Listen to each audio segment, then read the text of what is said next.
Hey guys, welcome back to the channel. Today, I'm going to be showing you around Shingwedzi Rest Camp at Kruger National Park. Let's go.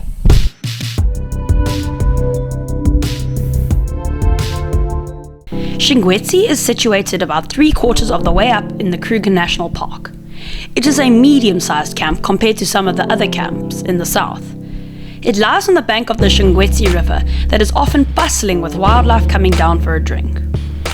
Accommodation options include lots of very affordable self-catering bungalows, huts and cottages that sleep between 2 and 4 people.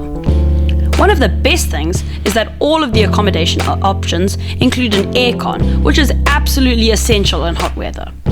If you want to sleep more than 4 people, have an amazing view, or want a luxury experience, then I would definitely recommend staying in the Riedmeester house. Shingwedzi also has a large level campsite with about 50 stands, with each one having its own braai grid and PowerPoint.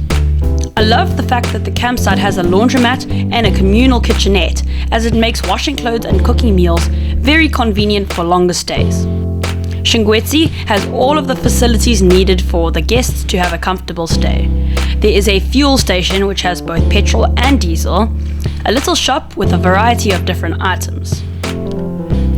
There is also a restaurant with pretty average food, and in my opinion, it's a little bit overpriced. The camp has a nice day visitors area with a river view and is one of the best swimming pools in the whole park. Unfortunately, there is terrible cell phone signal inside the camp, but I found that I could get 4G on the bridge just outside. All in all, I would definitely recommend staying at Shingwedzi if you're camping or staying in a chalet.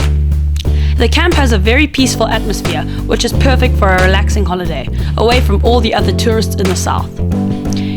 If you're looking for other rest camps to stay at, I would highly recommend this video over here, where I take a look at and review Olifant's Rest Camp. Thank you so much for watching, and I'll see you in the next one.